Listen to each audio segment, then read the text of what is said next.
हे फार महत्त्वाचं आहे. पहिलं जे आहे ते म्हणतात की ईशावास्यमिदं सर्व यत्किंचित जगत्यं जगत्. पण नेक्स्ट आहे जे आहे ते तेन त्यक्तेन भुंजेत. म्हणजे प्रत्येकाचा जो राईट आहे तो आपण रेकग्नाइज केला पाहिजे. म्हणजे वीड आहे, तण आहे म्हणून मी त्याला काढून असं, पण त्याचा निसर्गाला काय उपयोग आहे हे आपल्याला माहिती नाही. कारण सगळंच काही आपल्याला माहिती नसतं. अगदी खरं आहे की जो पाहुणा आलेला आपल्या बागेचा आहे आपल्याला तो माहिती नसतो, म्हणून आपल्याला वाटतं की तो कोणताही वेगळाच आहे आणि त्याचा उपयोग आहे का नाही. पण आपल्याला जर कळलं की त्याचा उपयोग आहे तर आपण निश्चित त्याचं रक्षण करू. बागेतील शेतातील तणांचे उपयोग काय, ते धोकादायक आहेत का, त्याचा निसर्गाला काय उपयोग आहे, तसेच आपण त्या तणांपासून काय करू शकतो, काय घेऊ शकतो, या तणांपासून किती पौष्टिक खाद्य मिळते, औषधी वनस्पतींचा कसा आपण उपयोग करू शकतो, याबद्दल अतिशय छान माहिती डॉक्टर शिरीष आंबेगावकर यांनी मराठी विज्ञान परिषद कार्यक्रमात सांगितले. मराठीतून विज्ञान प्रसार करणं म्हणजे काय फक्त विज्ञानाचंच काम आहे, विज्ञानाचाच प्रसार नाही, वैज्ञानिक दृष्टिकोनाचा प्रसार आहे. जसं आजचा आपलं व्याख्यान म्हणजे आजच्या व्याख्यानाचा विषय आपण तण असा घेतलेला आहे आणि तणतण होते ना. आम्ही आता शेती करत असल्यामुळे आम्हाला लक्षात आलं की तण म्हणजे बापरे, आणि इतके वर्ष तर असं तणनाशकच वापरा आणि ते संपवून टाका अशी एक म्हणजे जसं अँटीबायोटिक्स वापरले गेले आणि त्याचे दुष्परिणाम आपल्याला दिसले, तसं आपल्याला तणनाशकांचे काही दुष्परिणाम पण दिसलेत का, नेमके तणांचा उपयोग काय, उपयोगी आहेत का, ते मुळात जर ते नैसर्गिक आहेत तर मग त्यांना निसर्गात काहीतरी रोल असला पाहिजे, तर तो रोल काय आहे, अशा पद्धतीनं आपण ह्या विषयाकडे बघावं असं आम्हाला डॉक्टर आंबेगावकरांनी सांगितलं. आणि बरोबरच आहे, त्यांनी इतके वर्ष त्याच्यामध्ये काम केलेलं आहे आणि त्या स्वतः आयुर्वेदिक चिकित्सक आहेत आणि गेले 35 वर्षापासून आयुर्वेदिक चिकित्सा करतात. वेगवेगळ्या उपक्रमांशी त्या संबंधित आहेत, अनेक स्वयंसेवी संस्थांसोबत त्यांनी काम केलेलं आहे. 100हून अधिक गावांमध्ये वैद्यकीय आणि आरोग्य जागरूकता शिबिरं घेतली. तसेच शाळा महाविद्यालयामध्ये पण व्याख्यानं देऊन जागरूकता वाढवली आहे. इथं आपल्याला राजीव गांधी प्राणीशास्त्र उद्यान आहे, तिथं पण त्यांनी पर्यावरणाचं संवर्धन करण्यासाठी शिबिरं जी घेतात त्याच्यामध्ये त्यांचं आवर्जून व्याख्यान तिथं असतं. त्या स्वतः पक्षीशास्त्र, कीटकशास्त्र आणि एथेनो वनस्पतीशास्त्र म्हणजे एथनोबॉटनी पण म्हणजे जरा मी थोडं त्याच्याबद्दल सुरुवात सांगा काय नेमकं त्याच्याबद्दलचा विषय आहे तो. आणि आपण ह्याच वर्षी गेल्या 6 महिन्यापूर्वी आपलं एक व्याख्यान इथं झालेलं होतं, फुलपाखरं म्हणजे आपल्या घराभोवती फुलपाखरं वाढवायची कशी, आणि ते व्याख्यान इतकं आवडलं अनेकांना की नंतर आवर्जून त्यांना भेटलेलो. आणि आज सुद्धा या व्याख्यानाचा जेव्हा प्रचार प्रसार केला त्यावेळेला मराठी विज्ञान परिषदेच्याच बाहेरच्या गावांमधल्या लोकांनी ज्यावेळेला आम्हाला बोलवायचे त्यांना आम्हाला फोन नंबर द्या, तर तसं त्यांचा फोन नंबर दिलेला आहे त्यांना. आणि मुळात हा विषयच इतका महत्त्वाचा आहे की नेमकं काय करायचं असतं या ह्या तणांचं, हे प्राधान्याने माहिती करून घेण्याचा हा हे आहे, प्रयोग आवश्यक आहे. तर त्या दृष्टीने मला असं वाटतं की त्यांचं व्याख्यान ऐकायला आपण खूप उत्सुक आहात निश्चितच, आणि आपला प्रतिसाद पण फार चांगला आहे आणि बरेच जण वेळेवर पण आले. आपण हे व्याख्यान सुरू करू. आपल्या मी व्याख्यात्यांना विनंती करतो की आपलं व्याख्यान सुरू करावं. मराठी विज्ञान परिषदेचं आणि जर मी नाही याचे आभार मानून मी आजच्या भाषणाला सुरुवात करते. तसेच तुमच्या सगळ्या श्रोते वर्गांचं सुद्धा स्वागत आणि धन्यवाद. Thank you for coming all the way. आपण सुरू करूया. ॲक्च्युली तणांबद्दल ना खूप समज पण आहेत, गैरसमज पण आहेत. पण तण म्हटलं की जसं हे म्हणाले तसं मराठीत मला वाटतं म्हणूनच ते कदाचित तसं नाव असेल तण, कारण तणतणच वाढते. आणि एस्पेशली आजकालच्या मोनोकल्चर ॲग्रिकल्चरमध्ये तण हा विषय जास्त महत्त्वाचा झाला. म्हणजे शेतकरी आजकाल की नाही विडीसाईडवर जेवढा खर्च करतो ना तेवढा त्याचं म्हणजे उत्पन्नाचा त्याचा अर्धा भाग तर विडीसाईडवरच असतो. कारण वीज म्हटलं तर आता आपण त्याची व्याख्या बघितली तर weed is anything that is not wanted. म्हणजे मी जर गहू पेरले असतील तर त्याच्यामध्ये मोहरीचा जरी एक आला तरी तो तणच आहे, कारण तो गहू नाही आहे. दिस इज मोनोकल्चर. आपण मोनोकल्चरमध्ये दुसरं सहनच करू शकत नाही, म्हणून ते जास्त तण आणि तणांचा विषय पण जास्त वाढलेला आहे. पण ऍक्च्युली तण जरी असं म्हटलं की हे अनडिझायरेबल असतात. हे अनडिझायरेबल का असतात? कारण आपण ते लावलेले नाहीये, पण ते निसर्गात आहे म्हणून ते तिथे आहे. आणि जर का ते तिथे आहे तर त्यांना पण त्यांचं काहीतरी स्वत्व असतं. तर त्या स्वत्वामुळे तो नाश करणं किंवा ते काढून टाकणं बिकम द हेडेक. म्हणून मला वाटतं तण. आता तणांना जास्त का त्रास होतो? कारण बेसिकली तण जे असतात ते मला वाटतं बघा साधारणपणे पावसाळ्यातच आपल्याला तण जास्त दिसतात, कारण ते एक वर्षायू किंवा द्विवर्षायू असतात. मग आता जर का त्यांचा लाईफ स्पॅन एवढा छोटा असेल तर त्यांना त्यांची वाढ पटापट केली म्हणजे ते अडॅप्टेड देमसेल्व्स की त्यांची वाढ पटकन होणार, त्यांचे सीड पटकन पडणार, म्हणजे त्यांचं जर्मिनेशन चालू राहणार की नेक्स्ट सीझन मध्ये ते परत आले पाहिजे. त्याच्यामुळे आपण जे लावलेले असतात, सपोज तुम्ही जरी गहू लावला तरी त्याला 6 महिने लागतात वाढायला. सो त्याची जी लाईफ सायकल आहे that is slower, these are faster. त्याच्यामुळे जर एकत्र एका जमिनीत असेल तर नॅचरली जमिनीचे न्यूट्रिएंट्स जास्त हे तण ओढून घेणार आणि तुमच्या गव्हाला कमी मिळणार, कारण that is a slow growing. These are fast growing. कारण त्यांना अक्षरशः 3-4 महिन्यात सगळे त्यांचं पूर्ण करायचं असतं. म्हणजे छोट्या ह्याच्यापासून वाढून पानं येऊन फुलं येऊन सीड पण त्यांच्या आणि त्या सीड परिपक्व झाल्या पाहिजेत आणि पडल्या पाहिजेत खाली. सो एवढा त्याचा लाईफ स्पॅन जो आहे तो त्याला 3 ते 4 महिन्यात पूर्ण करायचा असतो. So naturally it is fast growing and fast adapting.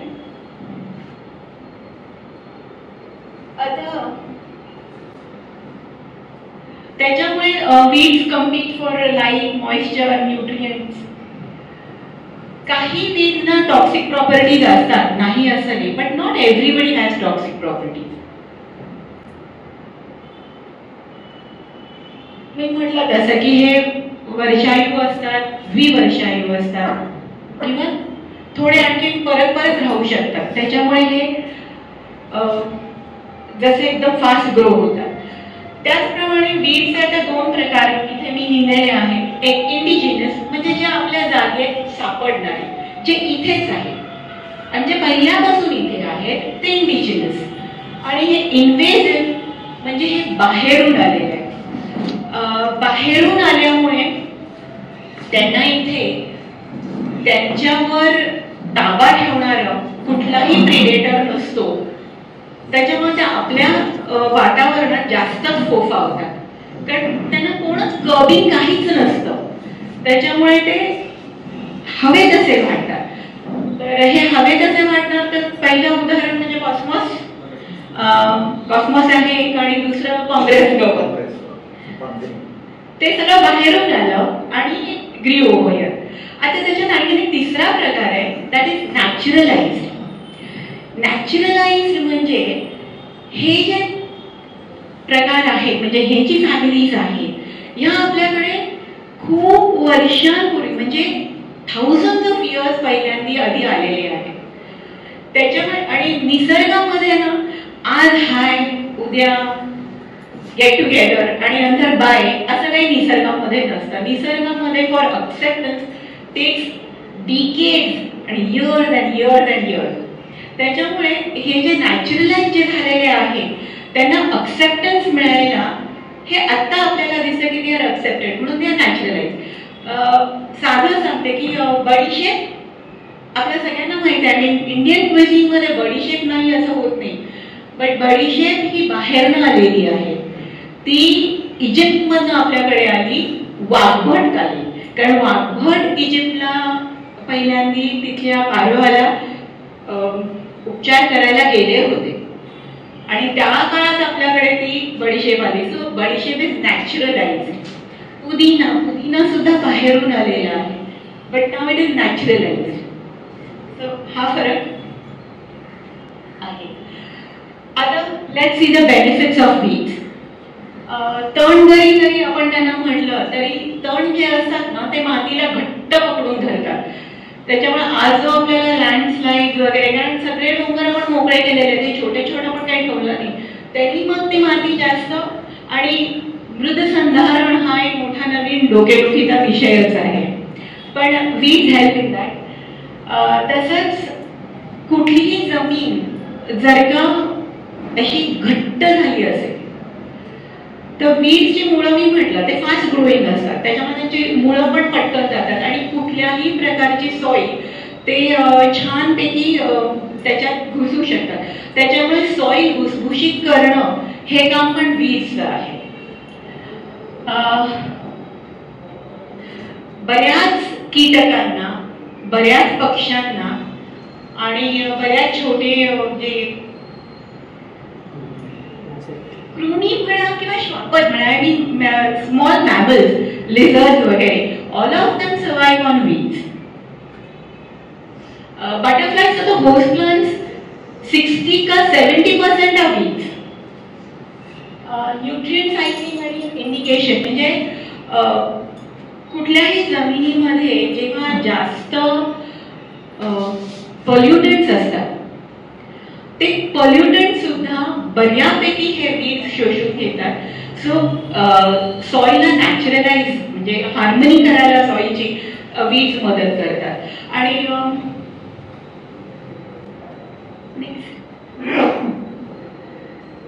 वीज is the biggest genetic resource. कारण वाईल्ड मध्ये जेवढे जीन्स असतात त्यांच्यामध्ये ते अडॅप्टेड नसतात. आपण जेव्हा मोनोकल्चर करतो तेव्हा आपण आपल्याला हवं तसं अडॅप्टेशन केलेले असतात. सो त्यांना मग काय होतं, त्यांचं जी इम्युनिटी असते ना त्यांची कमी होते प्लांट्सची. त्याच्यामुळे मधून मधून आपल्या ॲग्रिकल्चरमध्ये सुद्धा म्हणजे हे संशोधन चालूच असतं कंटिन्युअसली जाती जेव्हा काय, पण ह्याच्यातल्या जीन्स वापरून they become more hardy. If you want hardy plants म्हणजे पूर्वी बासमती तर पूर्ण झोपून जायचे, पण वाईल्ड राईसचे जीन्स त्याच्यामध्ये इन्कॉर्पोरेट केल्यानंतर बासमती उभी राहायला लागली. That is tall rice. आता this is the biggest thing. A weed is only a plant whose virtues we have not yet discovered. This is said by Ralph Waldo Emerson. असं वाटेल की तो बॉटॅनिस्ट वगैरे किंवा असं काही होता, पण तो तसा काही नव्हता. He was a English essayist. पण त्याचे कोट्स अँड क्विप्स हे फार छान आहेत आणि हे अगदी खरं आहे की जो पाहुणा आलेला आपल्या बागेतला आहे आपल्याला तो माहिती नसतो, म्हणून आपल्याला वाटतं की तो कोणतरी वेगळाच आहे आणि त्याचा उपयोग आहे का नाही. पण आपल्याला जर कळलं की त्याचा उपयोग आहे तर आपण निश्चित त्याचं रक्षण करू. वेज टू मॅनेज वीड, जसं वीडीसाईड आहेतच, पण ऍक्च्युली तुम्हाला जर का बागेत तण नको असतील तर सगळ्यात महत्वाची गोष्ट लक्षात ठेवायची म्हणजे तण छोटं असतानाच उपटून टाकायचं. तेव्हा ते उपटायलाही सोपं असतं आणि ते पूर्णपणे डिस्ट्रॉय होतात. नाहीतर त्याला एकदा का बिया आल्या की त्याच्या किती बिया जमिनीत पडल्याचं तुम्हाला माहिती नसतं आणि ते परत परत येतच राहणार. त्याच्यामुळे बी यायच्या आधी तण उपटणं is the most effective way of eradicating it.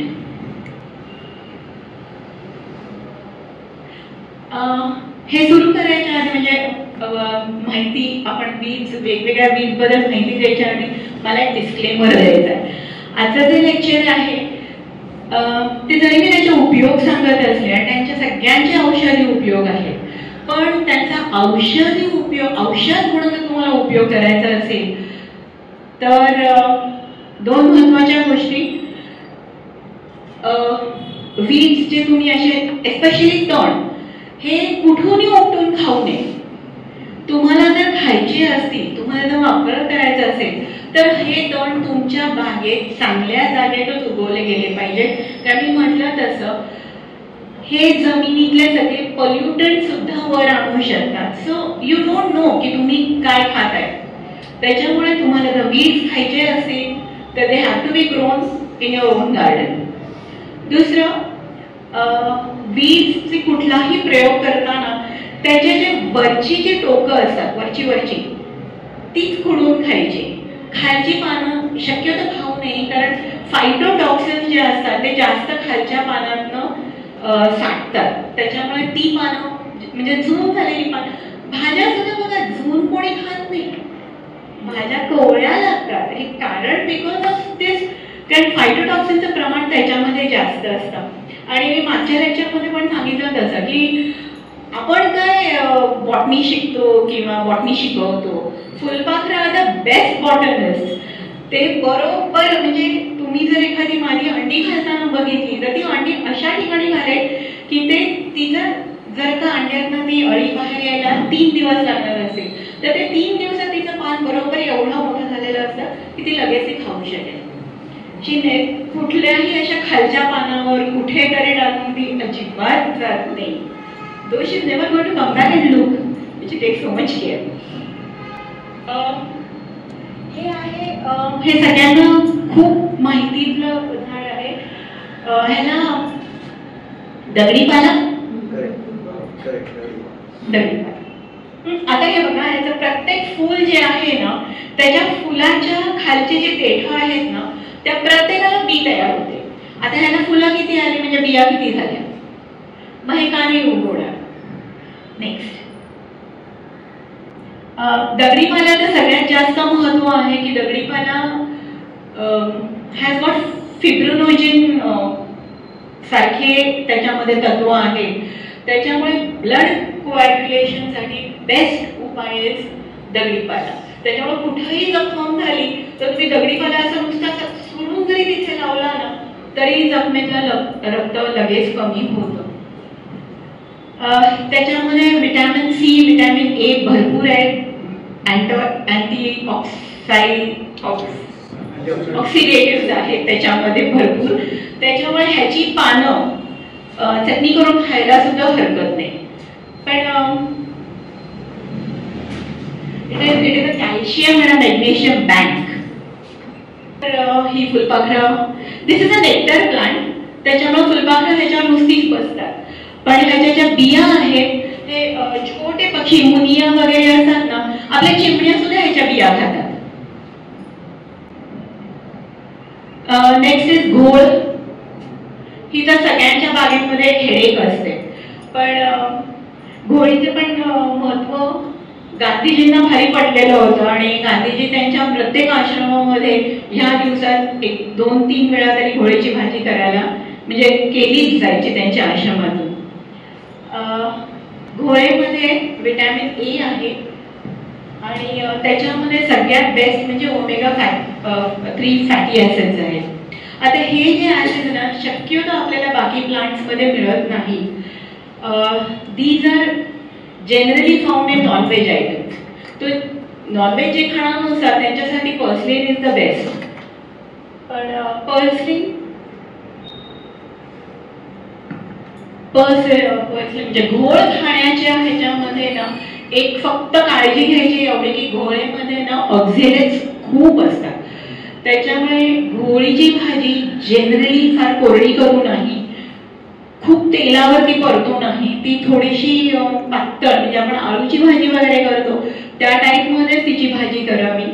आणि दुसरं, घोळीची भाजी करताना नेहमी त्याच्यात चिंच घालावी. म्हणजे ते टार्ट्रिक ऍसिड जे आहे दॅट हॅज टू हार्मोनाइज और नॉर्मलाइज द ऑक्झेलेट्स. त्याच्यामुळे मग ऑक्झेलेटचा एवढा त्रास होत नाही. ही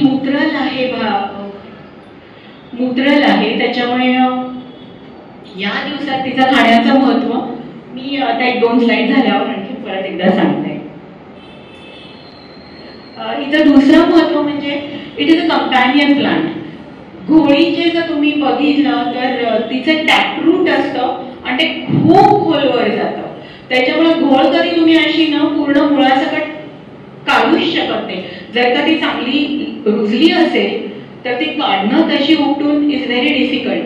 त्याच्यामुळे it's a very good companion plant. म्हणजे तुमचे जर नाजूक प्लांट्स असतील तर त्याच्या बाजूला जर घोळ लावली तर एकतर मायक्रो क्लायमेट मेंटेन करते, कारण मॉइश्चर मेंटेन करते, आणि ॲट द सेम टाइम जे खालचे हे आहेत न्यूट्रिएंट्स आहेत ते पण वर येतात, आणि तिचं खाली रूट्स गेल्यामुळे तुमच्या प्लांटचे सुद्धा रूट्स खाली व्यवस्थित जाऊ शकतात. So it is a nice companion plant. Danite exlides ते होस्ट प्लांट आहे. ही दुसरी भाजी म्हणजे पुनर्नवा. ह्या दिवसात एस्पेशली मला वाटतं ह्या भाज्या खाल्ल्या जातात. आता आपण खूप विसरलोय ब्रोकोली आणि झुकिनीच्या भानगडीमध्ये ह्या भाज्या जरा मागे पडल्या, पण ह्या दिवसात पुनर्नवाची भाजी मोस्टली खाल्ली जायची. पुनर्नवा तिचं नावच असं आहे की नूतनीकरण, परत नवीन करते, त्याच्यामुळे it is very cellular protective, आणि तिचे एवढे सगळे उपयोग आहेत. It is hepatoprotective, it is antiglycemic, शोथ कमी करते, म्हणजे इडिमा कुठंही असेल तर तो इडिमा कमी करते. It is good for the joints. हे सगळे तिचे औषधी उपयोग आहेत. आणि ॲट द सेम टाइम आयुर्वेदात ती खूपच महत्वाची आहे, कारण तिचं जे उपयुक्तांग आहे ते मूळ बरं का आयुर्वेदामध्ये, आणि ते दशमूळापैकी एक आहे. आता जेव्हा आयुर्वेदामध्ये असे कॉम्बिनेशन्स केलेले असतात ना, तर त्या कॉम्बिनेशन्स मध्ये म्हणजे each enhances the activity of the other. त्याच्यामुळे पुनर्नवाचे बरेच उपयोग असल्याशिवाय ती दशमूळामध्ये इन्क्लुडेड नक्कीच नाहीये. तिच्या लीफ एक्स्ट्रॅक्ट्स मध्ये अँटीमायक्रोबियल आणि अँटी वर्म म्हणजे डिवर्मिंग सारखी ही भाजी आहे. त्याच्यामुळे ह्या दिवसात एकदा तरी पुनर्नवाची भाजी खावी. तिला जी बारीक फुलं येतात त्याच्यावर it is a nectaring plant for birds, for butterflies, आणि हे पॅन्सी ग्रुप मधले बटरफ्लाईज जे आहेत हे विशेषतः पुनर्नवावर येतात. आणि दुसरं हिचं महत्व म्हणजे काय की इट इज अ नेचर मधलं तिचं महत्व, it is a 4 o'clock plant. 4 o'clock plant म्हणजे शक्यतो सगळी फुलं सकाळी उमलतात, तर ही साधारणपणे संध्याकाळी हिची फुलं उमलतात. सो इव्हनिंग फ्लायर म्हणजे जे क्रेपस्क्युलर बटरफ्लाईज वगैरे आपण म्हणतो तशांसाठी this is a very good nectaring source.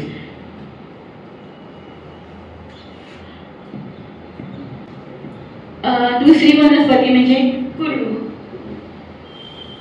पण कुरडूच्या बाबतीत कुरडू म्हटलं तर प्रत्येकाला पटकन आठवतं की ते अश्मरीवर काम करतात, मूत्र अश्मरीवर कुरडू.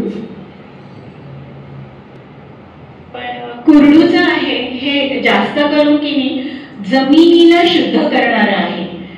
हे जमिनीमधले सगळे हेवी मेटल्स अब्सॉर्ब करतं.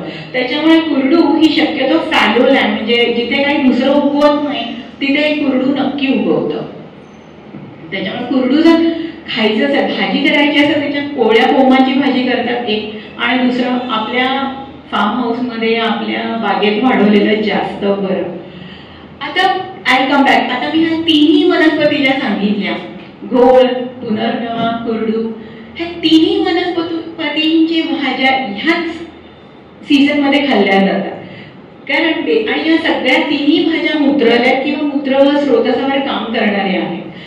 तर ह्या भाज्यांचं महत्व ह्या दिवसात खाण्यासाठी, कारण वातावरणात जेवढी ह्युमिडिटी असते, एवढा ओलावा आहे, त्यामुळे आपल्या शरीरामधनं तेवढ्या प्रमाणात पाणी बाहेर जात नाही, स्रोतरोध होण्याची शक्यता असते. त्याच्यामुळे ह्या दिवसामध्ये एकदा तरी ह्या भाज्या खाल्ल्या पाहिजेत. ही दुसरी भाजी जी आहे फोडशी, हे सुद्धा तणच आहे. म्हणजे आपण ती भाजी म्हणून वापरतोय पण ऍक्च्युली इट इज अ तण, आणि ते ह्याच दिवसात उगवतं. तर ही सफेद मुसळी म्हणतात, त्याला आयुर्वेदामध्ये खूप उपयोग आहे. पण ही जी भाजी आहे ही तुमची विटॅमिन बँकच आहे. तुम्ही वाचलात तर सगळं ह्याच्यामध्ये, कारण आयुर्वेदामध्ये सफेद मुसळी हे रसायन वाजीकरण ह्याच्यासाठीच वापरलं जातं.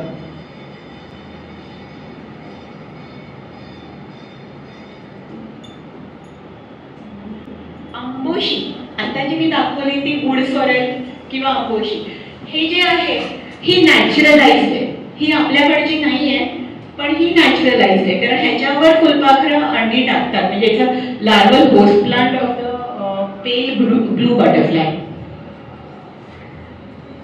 आंबोशी जी आहे तिचा जास्त उपयोग ना अशी, it is a nutrient bank for vitamin C.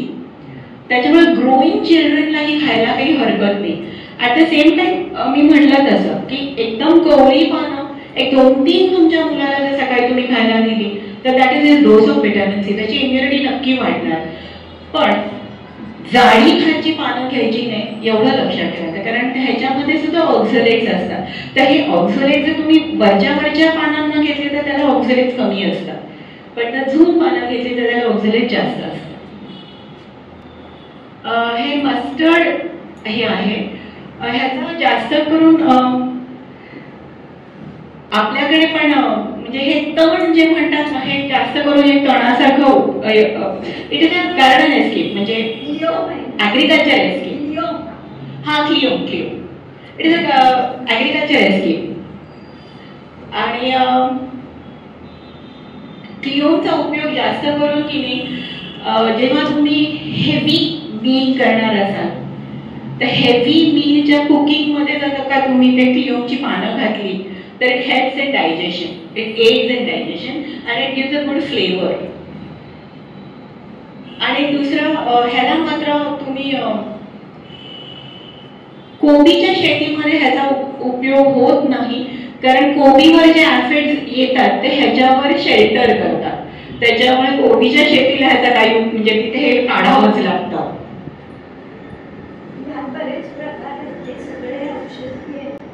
क्लिओमचे ते मस्टर्ड फॅमिलीच आहे.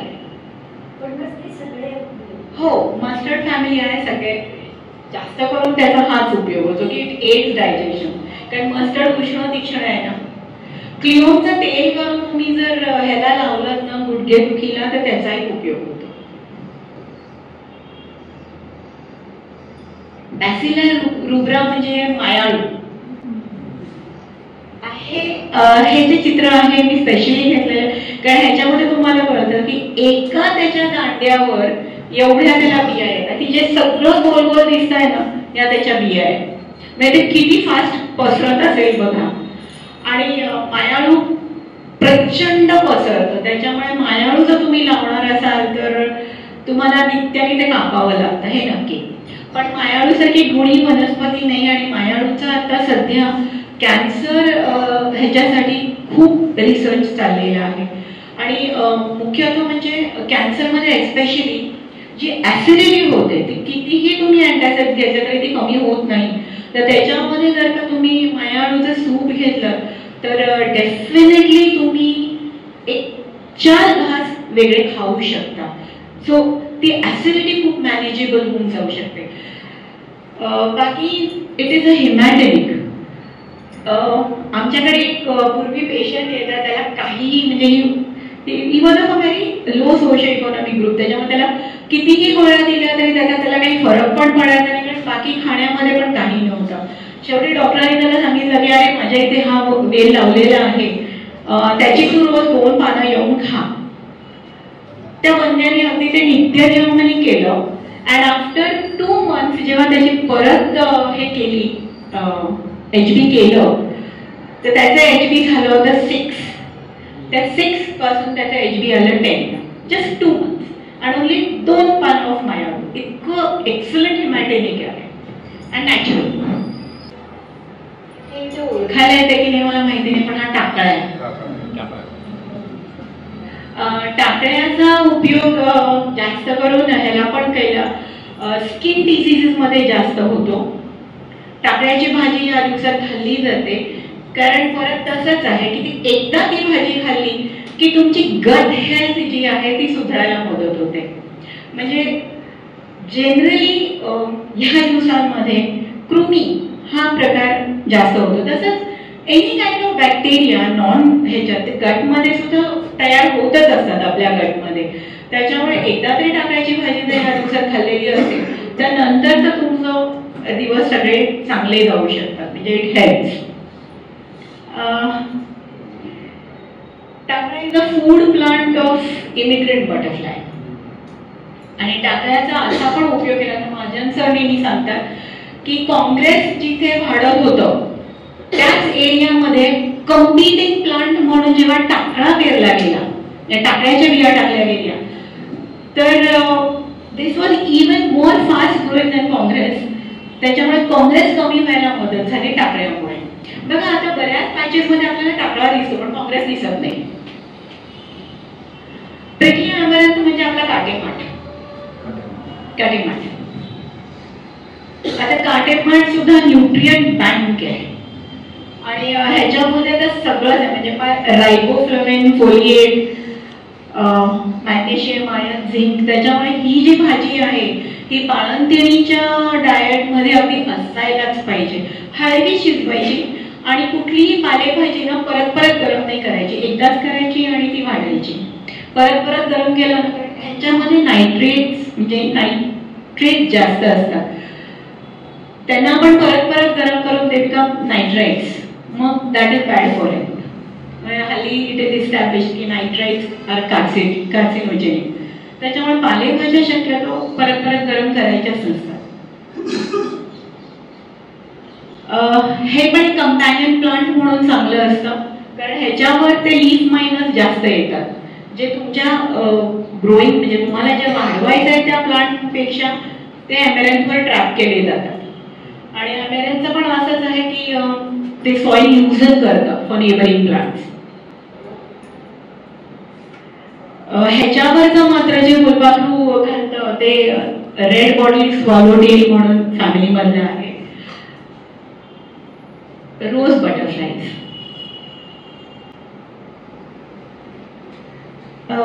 ही ना भुई आवळी म्हणून आहे, अशा चिंचेसारखी पानं असतात तिची आणि मागे त्याला गट्टू गट्टू गट्टू असतात. हे असे भुई आवळी, भूम्यामलकी असं म्हणून म्हणतात. हा, भूआमलकी म्हणतात. Phyllanthus newly.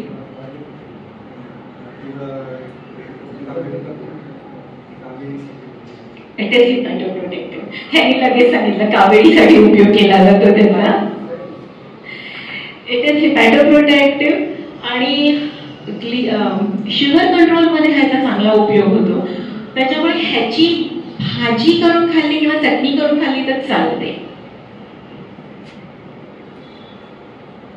हा फक्त एकच आहे की it helps to lower blood pressure. त्याच्यामुळे तुमचं ब्लड प्रेशर जर कमी असेल तर ही भाजी तुम्ही खाताना भरपूर पाणी पिण्याची नक्की दक्षता घ्या. हा, आघाडा aspera. Aspera is a potash bank. ज्या ह्याच्यामध्ये जमिनीमध्ये जमिनीतलं पोटॅशियम वर काढणारा हा एकमेव प्लांट आहे. त्याच्यामुळे पूर्वी बघा भात शेतीमध्ये आघाडाने जी जाळला जायचा, it was an excellent fertiliser. आघाड्याचे खूप औषधी उपयोग आहे, पण आघाडा ही वनस्पती अशी घेतली आणि अशी खाल्ली अशी नाहीये. त्याच्यामुळे ही जरा सांभाळूनच ही खाण्यातली म्हणजे भाजी वगैरे करून किंवा रोज पान त्याचं खा असं नाहीये. ह्याचे औषधी उपयोग त्याला त्याच्यावर संस्कार करून मगच औषधी उपयोग करू शकतो आपण त्याचे. ह्याचे जे तांदूळ आहेत ते सगळे छोटे पक्षी आनंदाने खातात. आणि आता सध्या मला विचारत होतं वीड कंट्रोल बद्दल, तर आघाड्यावर संशोधन चाललेलं आहे की आघाड्याची म्हणजे त्याचा जो एक अल्कोलॉइड आहे तो जर सिंथेसाइज केला आणि त्याचा जर विडीसाइड म्हणून उपयोग केला तर त्याचा चांगला उपयोग होतो. इतर हे येत नाही, तण उगवत नाही असं त्याचं संशोधन चाललंय. सो माहिती नाही म्हणजे अजून पुढे, पण त्याचा हा पण एक उपयोग आहे.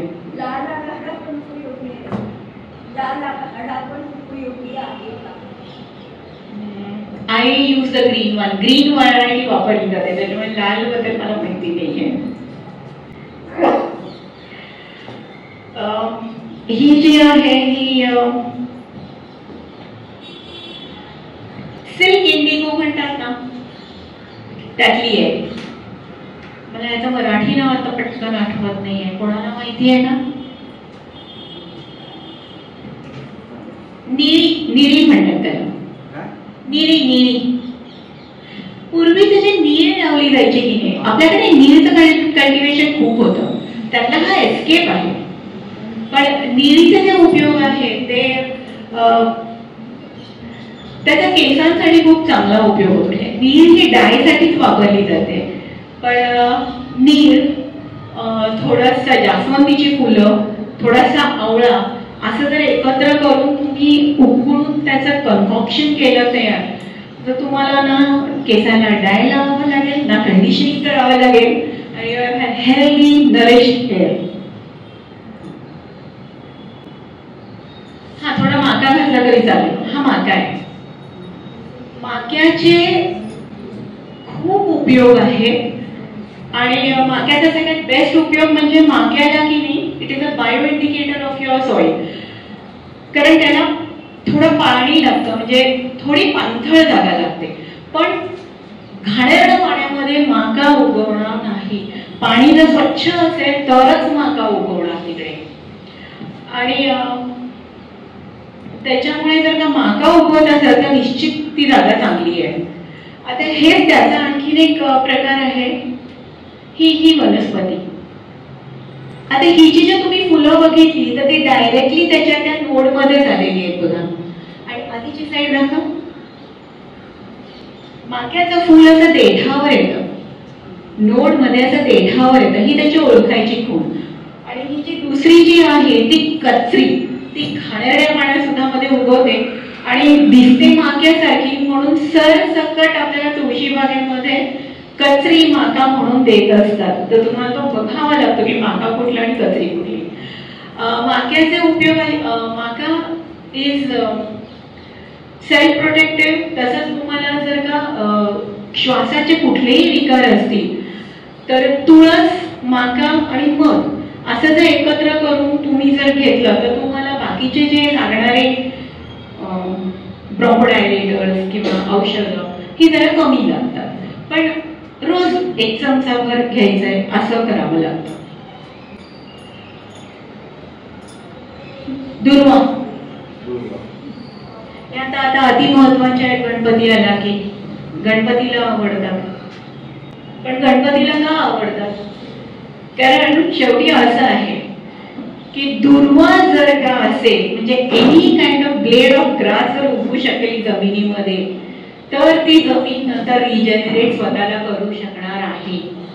That is the bio indicator. की दुसरं काही जरी उगवलं नाही ना, फॅरो लँड मध्ये पहिलं उगवतं ते गवत. त्याच्यामुळे जोपर्यंत गवत आहे तोपर्यंत नक्की काहीतरी उगवणार आहे. म्हणून मला वाटतं गणपतीला ती दुर्वा आवडते. ॲट द सेम टाइम दुर्वा जे आहे ते उत्तम फॉडर म्हणून उपयोग आहेच. पण दुर्वा माणसासाठी पण, एस्पेशली नाकातनं जेव्हा रक्त येत असेल ना, त्याला दुर्वाचा जास्त चांगला उपयोग होतो. नाकात रस घालायची गरज नाही, पोटातून घेतला तरी त्याचा चांगला उपयोग होतो. म्हणजे एस्पेशली गुळणा फुटण्याची ज्यांना सवय असते ना, त्या लोकांनी जर का कंटिन्युअसली दुर्वा घेतल्या काही दिवस तर डेफिनेटली त्यांचा गुळणा फुटायचं प्रमाण कमी होतं. रस घ्यायचा.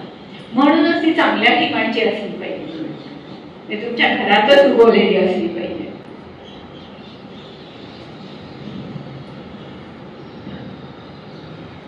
आणि दुर्वा हे सगळ्याच, एस्पेशली सगळे जे ग्रास येलोज असतात ना, त्याचं हे फूड प्लांट आहे दुर्वा.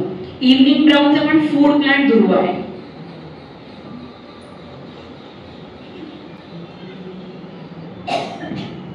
हे जे ईशा उपनिषद मधलं वाक्य आहे हे फार महत्वाचं आहे. पहिलं जे आहे ते म्हणतात की ईशावास्यमिदं सर्व यत्किंचित् जगत्यं जगत्. पण नेक्स्ट आहे जे आहे ते तेन त्यक्तेन भुञ्जयेत्. म्हणजे प्रत्येकाचा जो राईट आहे तो आपण रेकग्नाइज केला पाहिजे. म्हणजे वीड आहे, तण आहे म्हणून मी त्याला काढूनच, पण त्याचा निसर्गाला काय उपयोग आहे हे आपल्याला माहिती नाही. कारण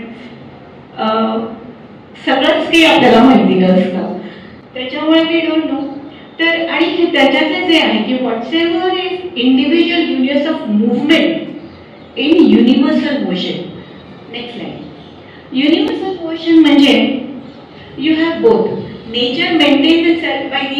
cycle, the carbon cycle, the nitrogen cycle, ह्याच्यावर सगळ्या न्यूट्रियंटचं रिसायकलिंग आणि मेंटेनन्स असतं. तर त्याच्यामध्ये कुठला प्लांट कुठे बसतो हे आपल्याला माहिती नाहीये. त्याच्यामुळे तेन हेच महत्वाचं आहे.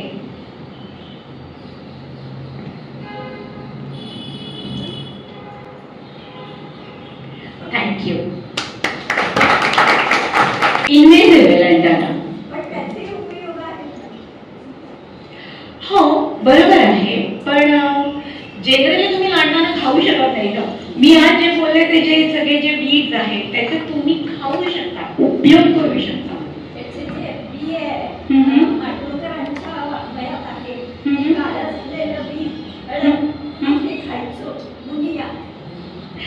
ते गंमत म्हणून तुम्ही खाऊ शकता, पण त्याचा औषधी उपयोग म्हणून इस्टॅब्लिश झाला नाहीये, त्याच्यामुळे इट वॉज नॉट डिफिकल्ट. आणि इन्व्हेज मी म्हटलं तसं की इन्व्हेज तसं बघायला गेलं तर कुठलंही बटरफ्लाय किंवा कुठलाही याच्यासाठी it is not a food plant, it is a nectar plant. नेक्टरसाठी नेक्टर प्लांट आहे. त्याच्यामुळे तुमच्या बागेत नक्की लावायला हरकत नाही.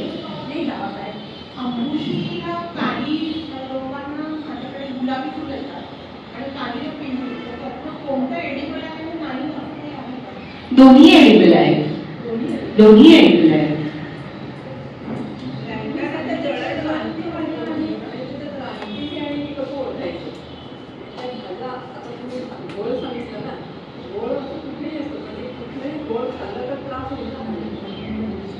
हो, पण म्हणून मी डिस्क्लेमर पहिल्यांदाच सांगितलं की जर का तुम्हाला भाज्या खायच्या असतील तर तुम्ही उगवा. गोल उगवणे व्हेरी सोपं. ज्याच्याकडे आहे त्याच्याकडची आणायची आणि आपल्याकडे एकदा लावली की ती लागतेच.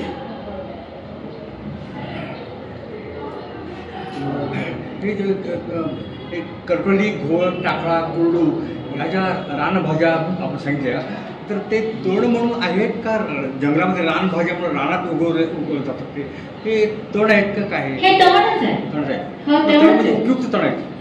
उपयुक्त तण आहेत. उपयुक्त हे तण उपटून भाज्या म्हणून विकता येतं. हो हो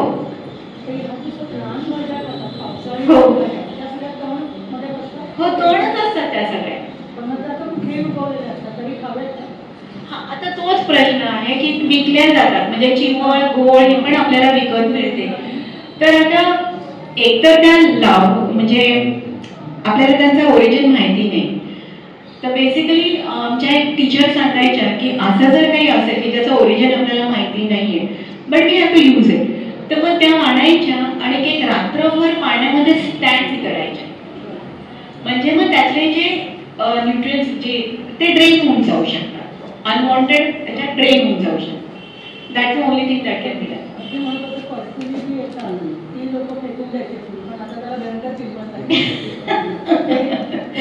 पण ज्यांची शेतं आहेत त्यांना हे तणनाशक वापरणं आवश्यक वाटतंय का, आणि ते वापरलं तर त्याच्यामधनं काय दुष्परिणाम होतात. म्हणजे तणनाशकाचा शेतावर दुष्परिणाम होतो तो तर भाग आहेच, पण तणनाशक जिथं निर्माण केली जातात तिथलं सुद्धा आपल्याला माहिती आहे तिथले की तिथल्या आसपासच्या गावांमध्ये गर्भपात सुद्धा होतात अकाली. इतकं त्या हवेमधनं अल्प प्रमाणात जरी ते रस्त्यात झालं तरी. तर त्यामुळे एकंदर तण हा सुद्धा जीव आहे आणि तो जीव काय करायचं त्याचं हे आपल्याला ठरवायला लागतं. आणि आज यांनी सांगितलं डॉक्टर श्रीराम गावकरांनी की नेमकं आपल्याला तो शोधून काढला पाहिजे कुठला आहे तो. म्हणजे आता जसं यांनी सांगितलं की आमच्याकडे एक नवीनच तण आलाय, तर तण नवीन पण येत राहतात. आणि नवीन जसं वनस्पतींमध्ये अनेक वेळा सांगतात की वृक्षारोपण करायचं असेल तर देशी झाडच लावा, देशी वनस्पतीच लावा. पण तण असे त्यांना देश नसतो बहुतेक. कुठेतरी येतात, आयात होतात आणि मग हळूहळू ते रुळतात पण, जसं त्यांनी अनेक रुळलेल्या तणांबद्दल सांगितलं तसं. आणि ते फार चांगलं त्यांनी वाक्य सांगितलं, ते मला फार महत्वाचं वाटतं की हे तण रुळलं का हे कशावर ओळखायचं, त्याच्यावर फुलपाखर बसायला. म्हणजे आता फुलपाखरांना त्याचा उपयोग कळला. हा म्हणजे इतर जीवांना सुद्धा त्यांनी महत्व दिलं, इतर जीवांना पण वाढीला वाव दिला. ते तट राहिलं नाही, ते या समृद्ध विविधता असलेला निसर्ग आहे त्याचा एक भाग बनला. तर असंच आपल्याला आता तुम्ही वाळवी म्हणालात त्यावरनं मला एक वक्ते आठवले, तर त्यांचंही आपण एक व्याख्यान आपण मागे आयोजित केलं होतं, पण त्यांचं वाळवीबद्दल नव्हतं केलं, एरो इरिगेशन बद्दल केलं होतं, मनोहर कक्के म्हणून. तर त्यांचं म्हणणं की वाळवी ही म्हणजे तुमच्या सजीव झाडाला काही करत नाही, तुमचं निर्जीव झालेलं झाड असेल त्याचं विल्हेवाट लावली, तर मग एका अर्थाने ते सफाई कामगार आहेत, त्यांना ठेवायचं का नाही असं आपल्याला बघायला. किंवा आणखीन एक मला याच्यावरच थोडा वेगळा विषय आला की एक नवीन गोगलगाई आलं आफ्रिकेला, मग त्या पण त्यांना जसं दड एका बाजूने आहे तसं हे पण एक काही प्रश्न आहे. तर अशा अनेक समस्या एकाचं उत्तर मिळालं की दुसरं येतात, आणि मग त्याचं मात्र वैज्ञानिक दृष्टिकोनातनं काही विचार केला पाहिजे, आणि ते वैज्ञानिक दृष्टिकोनातून विचार केल्यावरच त्याची आपल्याला उत्तरं मिळतील. आणि ती उत्तरं नाही मिळाली तर मग आपल्याला चीनमध्ये एक असं झालं होतं पूर्वी की चिमण्या फार आपलं शेत उद्ध्वस्त करून टाकतात, त्या चिमण्या मारून टाकतात, आणि मग चिमण्या मारल्या तर उलट पीक कमी आलं, कारण हे वाढले, आणि किडे वाढले त्याच्यावर. किंवा भारतातलं पण उदाहरण देता येईल, कोकणातलं की बेडूक खूप निर्यात केली, कारण बेडकाच्या तंगड्या अमेरिकन लोकांना फार पसंत पडायच्या, आणि मग ते बेडूक निर्यात केल्यामुळे कोकणामध्ये तांदूळावर कीड आली, आणि मग कारण बेडूक खायचं, तर असं एकमेकांना जोडून असं त्या वनस्पतींचं एखादं सजीव निर्जीव असं सायकल असते त्यांची, ते आपण पुढे तोडायला बघितलं की ते आपल्यावरच उलटलं, आणि मग आपल्याला त्याच्यामधनं काही त्रास होतो. त्यामुळे अभ्यास करायला पाहिजे. आणि मला हे पण म्हणायचे की माणसाला जरा एक वेगळं हे दिलेलं एक गुण निसर्गाने की तोडमोड करतोच. हे माणूसच तोडमोड करू शकतो, पण तोडमोड केल्यावर शहाणपणाने आपण चुकलो त्याच्यातनं मार्ग काढायचा हे पण माणसालाच कळतं. तर ते मार्ग काढायचं काम आपण विज्ञानाने करावं. या मराठी विज्ञान परिषदेच्या माध्यमातून आपण हे काम सतत चालू ठेवतो. आपल्यापैकी अनेक जण या मराठी विज्ञान परिषदेचे सभासद आहेत, जे नसतील त्यांनी सुद्धा याचं सभासदत्व स्वीकारावं. आणि मगाशी सुरुवातीला सांगितलं तसं आपल्या मराठी विज्ञान परिषदेचे अनेक कार्यक्रम असतात. त्याशिवाय मराठी विज्ञान परिषदेचे एकंदर 68 विभाग आहेत महाराष्ट्रात, वेगवेगळ्या ठिकाणी ते कार्यक्रम उपक्रम करत असतात. आणि जोपर्यंत लोक त्याच्यात सहकार्य लोकांसाठी चालवलेली शृंखला आहे, शनिवारी विज्ञानवारी जसं म्हणतो आपण, वारीची शृंखला जशी पुढे चालते तसं आम्ही विज्ञानाची पण ही शृंखला पुढे चालवतो. यामध्ये तुमचा सहभाग आम्ही अपेक्षित करतो. तुम्ही जरूर या.